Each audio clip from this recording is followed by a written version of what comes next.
just so you guys can see how that'll work.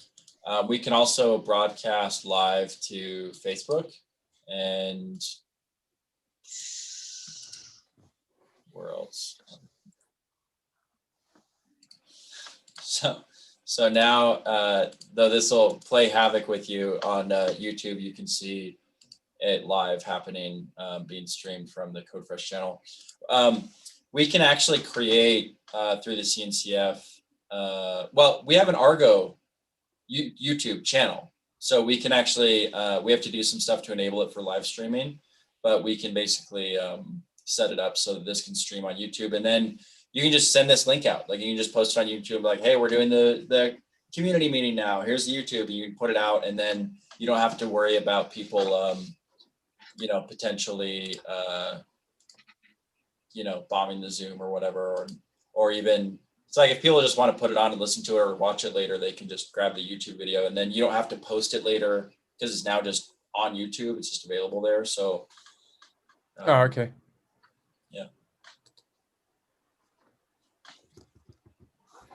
Just trying. Oh, sure, we did find the link. Okay, cool.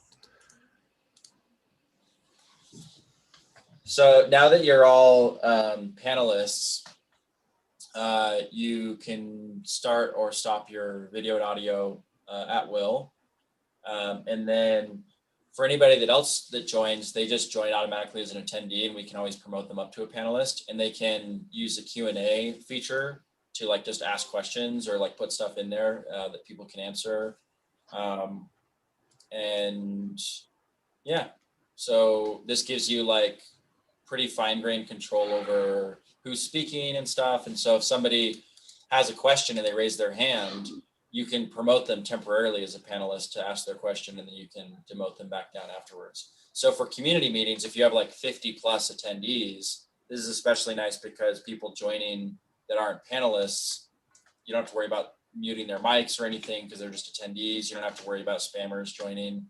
And then you just have the live streams that you can promote.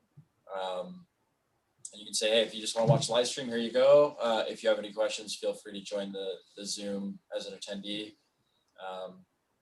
And then people can't see each other's questions. So even if people were spam bombing the Q&A, you know, it's an annoying thing for us, but it doesn't show up for anybody else. So you don't have to worry about.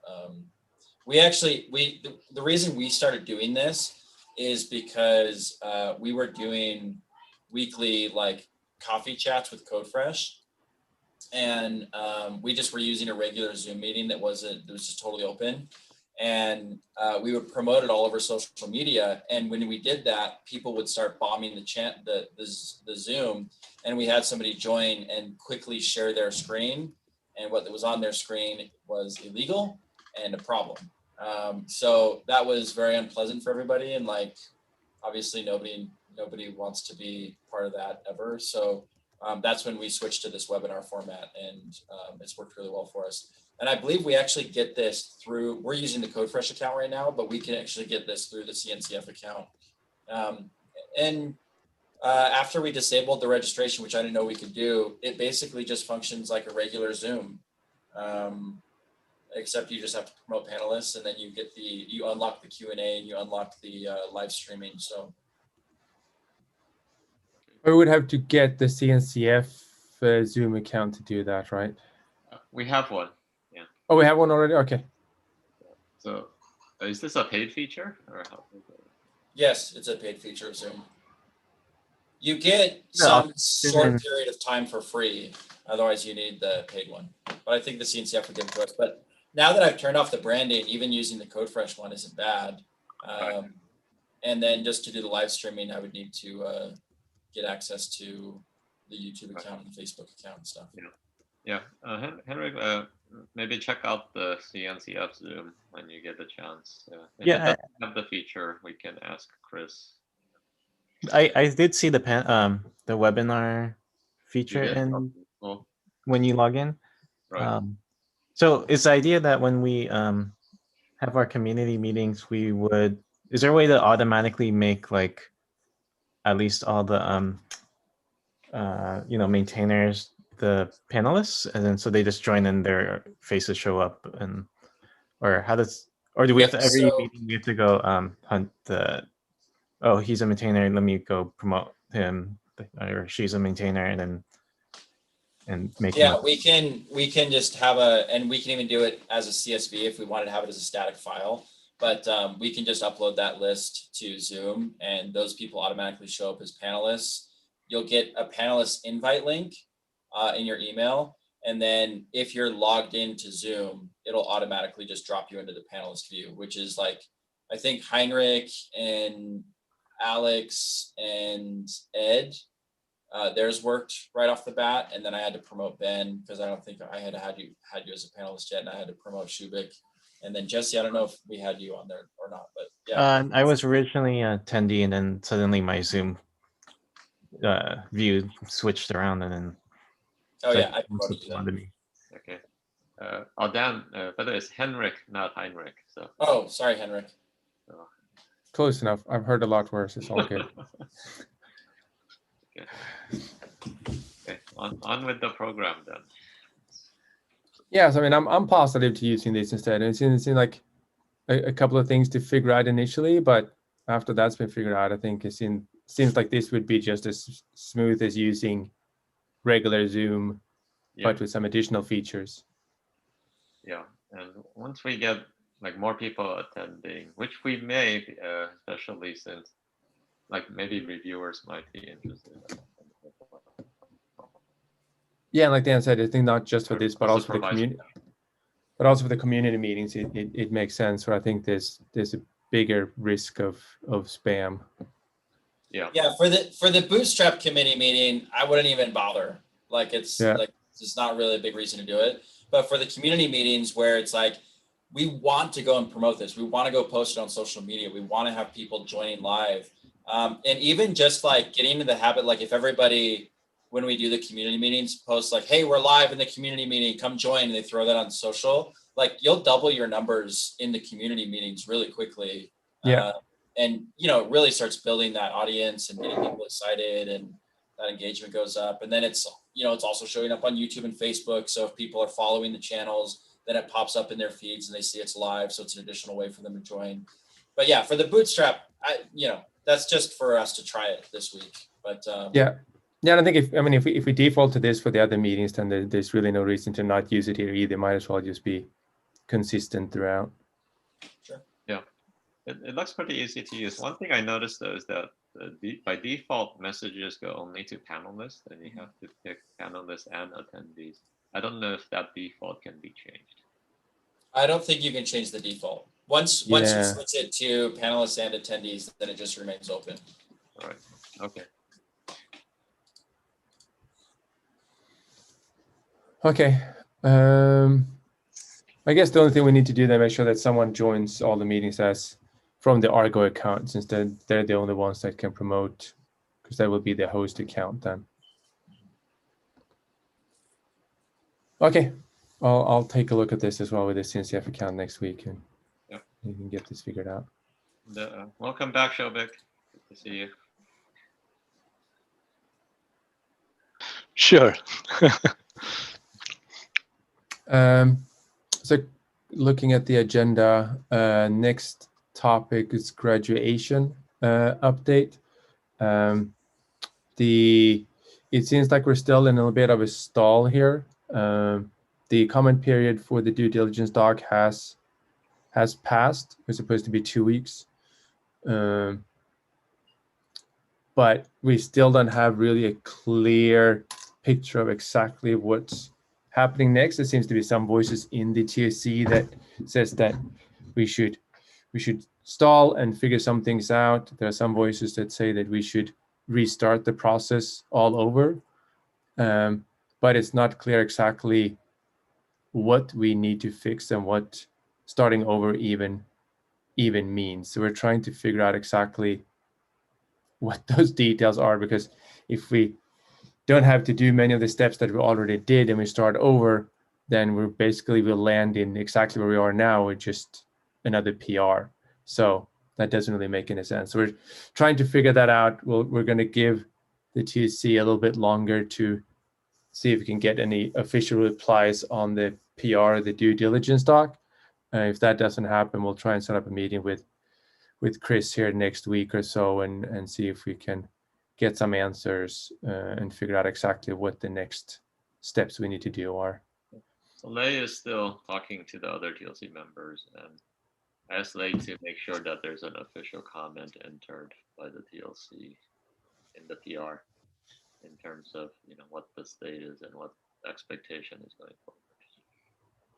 So one thing that we will start in parallel here as soon as we can is that when we started the process, there wasn't really a established and documented process with tag security for a security assessment. Now in the last few weeks or last couple of months or so, they've actually established a process that they're fine-tuning. And that is likely to become, it sounds like, a requirement for graduation, even though it wasn't really when. And I think that's maybe why there was some confusion when we went through this, because the process was being worked on by tag security. So some TSC members might have thought, that process was required, but it wasn't really required when we started. So that might have led some confusion. So there's some work and documentation that needs to be filled out there to do a joint assessment with them. I think most of that data and the information we already have from the Trail of Bits review and the work we've done before, so it shouldn't be too much work. But either way, no matter which way it goes with the TOC,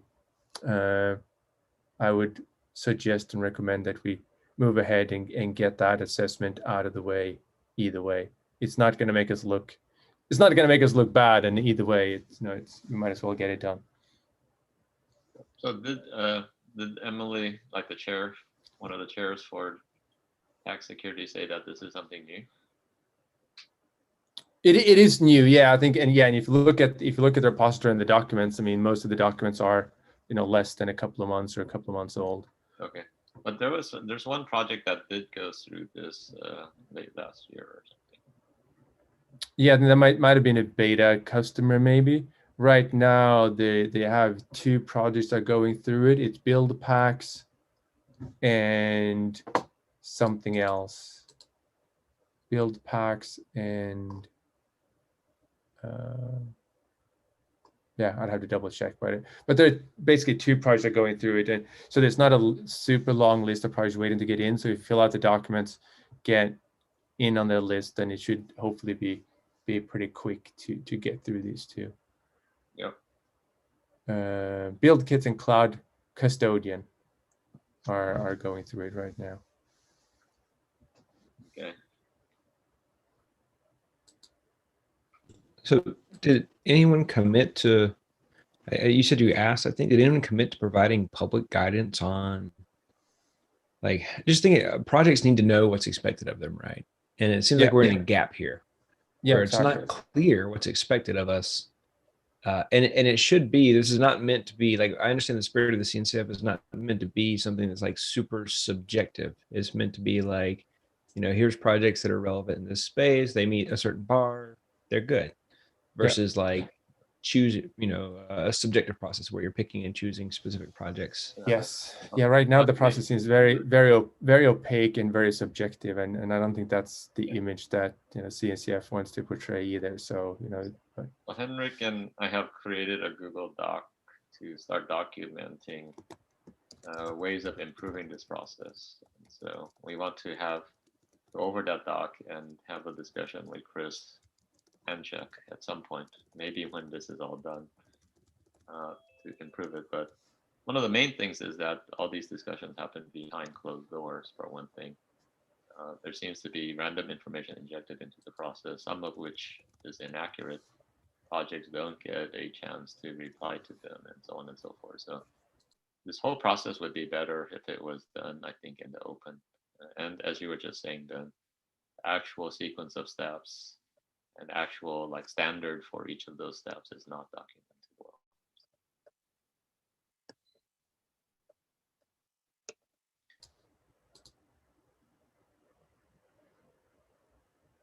Yeah, I don't know if there's anyone at Red Hat who can help us surface this when we're ready. But anyways.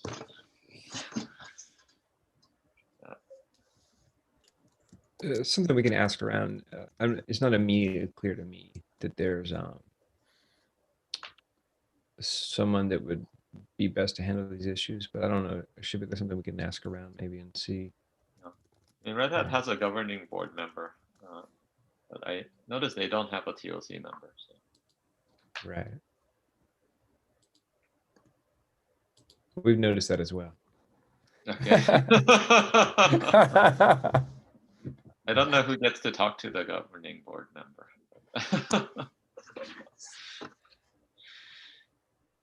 Hey, Dan, I think Daniel Herman joined him. Do you mind promoting him too? I saw he was in the other call. I think he's an attendee here now. Yeah, Dan has been joining diligently for a while, and he's provided some good feedback on us setting up the Friends of Argo project repository where we are listing projects. Just an introduction for everyone if you don't know Dan. Right. I also have a quick PR to share with you to get some of our governing process house cleaning started. Yeah, I think any other questions on the where we are on the graduation? I think we're going to give them until next week, I said, and then we'll try and set up some meetings and see if what we can push forward. But like I said, any help from contacts at Red Hat or CodeFresh to help uncover what's going on would be most helpful.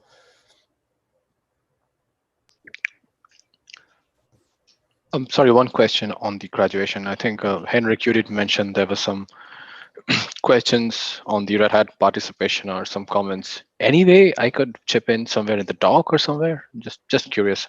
I know you told me it was opaque, but then I'm just wondering since we are talking about it. Yeah, I saw that you added some comments on the due diligence doc. Some answers there, so I think that's helpful. Other than that, I'm not sure where else. I think that's the best place to do it. I mean, that's the official document, right? So I think that's the best way and best place to do it. Got it. No, so I'm just wondering if during one-on-one conversations there are questions that are coming up. Do you think it is wise and okay from a process perspective to have an open question section where it's like maybe you have one-on-one with somebody and there's a question and then you put that question down in the doc and then maybe I go and give a longer answer to it. That way it remains documented, or do you think that's not appropriate because it's a one-on-one conversation and should be there and not in a doc? Yeah, I think, I mean, at this point, I'm getting a little frustrated with the lack of transparency. So I think I would want to make sure that any discussions, any questions, any answers we get are public and out in the open. So I would, and I also want to make sure we don't violate or step on any toes. If we get any answers or questions, we want to make sure that that's official answers and questions, because with the confusion, and even on the TOC side, I think there's been some confusion on what the process really is. We've gotten different answers along the way, so I think there's some confusion on their side as well. So I want to make sure that from here on, that whatever we get gets documented and is the official answer. So I think if it's a one-on-one conversation and it's an official answer or question, then sure, then I think we should put it out there in the open way. We just want to make sure that it is the right person answering the right question. Yeah, right now Got it. Thank you. Yeah, right now there Makes sense. are no one-on-one communications, except with Lake, of course. He's our sponsor. Yeah. Okay, cool. On to the next topic. I think that's the governance housekeeping update. Yes. So to kickstart this process of appointing the non-coding reviewers, first we need to make a change to our governance doc or make a decision. And so I created a PR to document this decision. So if you haven't already, please take a minute to read through this.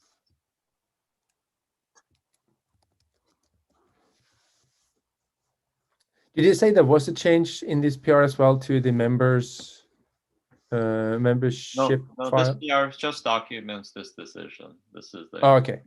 And it'll be a different. Do the changes to the Then file we in will different update PR? the membership document later, but this is just to document the decision so that at the next approvers meeting, we can approve the new members.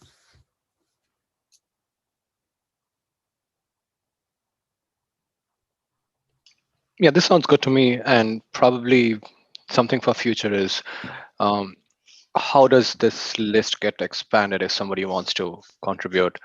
I think that is not very well defined, but this is a good start. I think this is a group that has been getting together. So yeah. Yeah, no, I mean, so the approvers is just the current Bootstrap members, of course. But Right, yeah. the non-coding contributors, it would go through the current process where there would be regular meetings of the approvers and they would nominate and vote on it. So I don't think any new process is required there.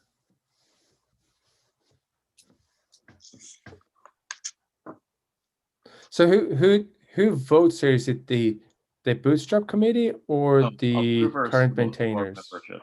Membership is approved by approvers, not Bootstrap committee.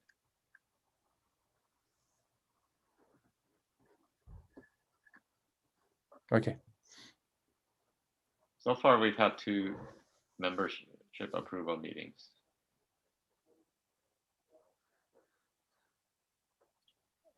But the Bootstrap committee does need to approve this change to the to our processes. Yeah, and with that, yeah, sure. Okay, I mean, I think this should have approval on the GitHub PR as well, like not just here, I would say. But then I think to add to that, I would even want the project maintainers to be approving this to a great extent, because we're saying that we're going to be the projects are going to have more reviewers and they should have a say on it. Thinking out loud.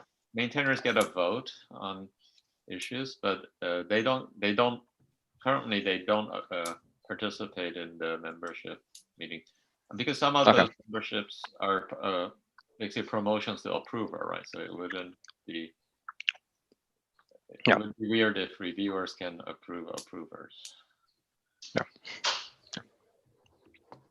So the only change that we're proposing right now is today, basically only coding contributors can become reviewers because it requires understanding the code base and stuff like that. So this would just allow non-coding contributors. Okay, everyone okay? The only odd thing to me is this, we add this to the decision log, but what is it actually changing? Because it's not changing any content in like our membership documentation or well, we're governance. gonna change the membership document to match the decision log. Okay. This is just to document the decision. I see. Okay. So you're saying it's multi-step. This is just to make the decision, and then after that, somebody will take the process. Right now, we're avoiding changing the actual content because I don't know if TOC members are still reviewing the docs or stuff like that. Okay, that makes sense. Yeah. So, but once we approve this, then at the next meeting, I mean, we should also promptly update the membership doc once we feel it's safe to do so. But at the next approver meeting, we can do it. We should probably also communicate this change to the contributors, maybe at the contributors meeting.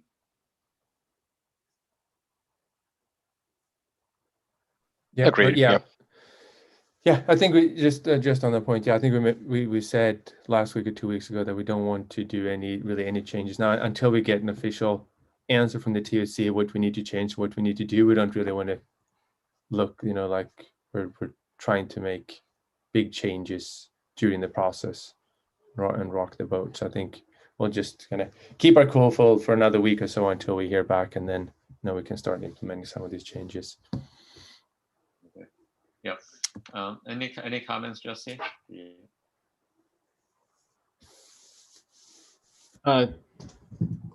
No comments from me. Okay. Okay, so if we're okay, then assume this is the consensus, and then I'll follow up in the private Slack channel to get people to approve the PR. Sounds good. Thanks, Ed.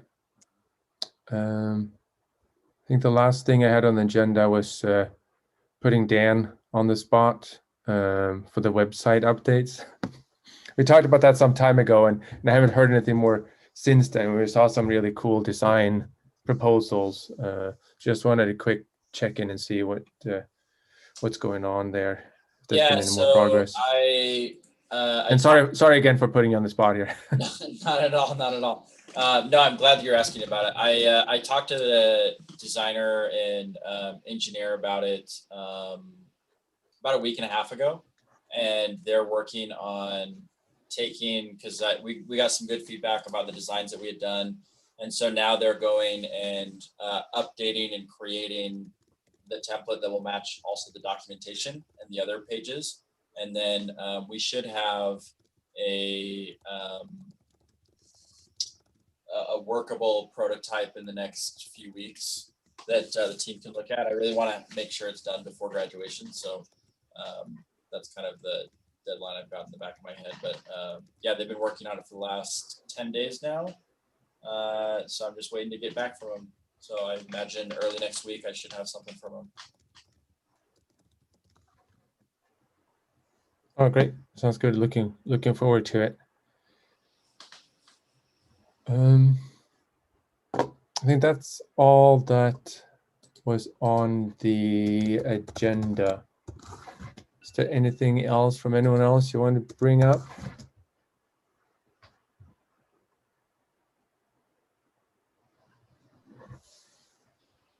Nothing from my side. Anything for future meetings? I don't have something off the top of my head, but I have a few things for sure. Okay. Yeah. And I'm hoping that. Sorry. Oh, go ahead. Go ahead. Oh, all right. I'm hoping in future meetings that we have more. I'm expecting we'll have more talk about the graduation project progress. Like I'm hoping we have more actionable information on what needs to happen. Yeah, I think a few weeks ago we had a lot of actionable things going on when we're in the process. Now I think we're a little bit in a holding pattern. So I think once we know what we need to do, then I think the list of, no matter which way it goes, I think the list of actionable things will definitely grow rapidly. Yeah. Also, once Alexander gets, I think he's back now, so it's possible that also at the next meeting we'll discuss how to structure our release management process.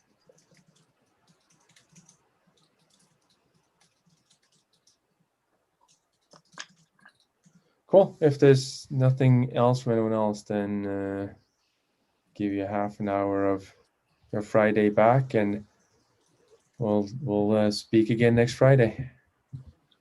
Okay. Have a great weekend. See you. Thank you. Okay. Actually, I'm actually off next Friday. Is anyone else taking next Friday off to do a long Memorial Day weekend? I think Red Hat has next Friday off. Okay. Actually, I think Ed actually moved the meeting to Thursday. No, I It's didn't. actually Thursday. You did not?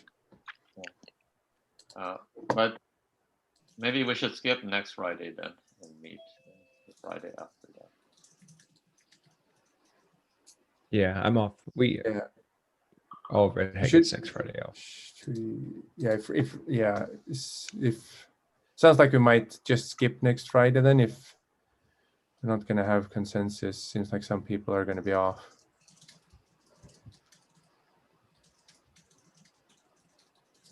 Okay. Should we move it to Thursday, or should we just cancel it and meet again in 2 weeks? Oh, I think Friday is better. Thursday calendar. Yeah, I think let's move it to probably the next week, because Thursday anyway is very populated from a meetings perspective. So we'll do it next Friday, unless there is something very pressing and we decide that we must meet before the weekend. If we hear back from from the TOC, and if there's anything more pressing on graduation, we can just set up a quick ad hoc meeting. Yes. Yeah. We should be doing that then. Yeah.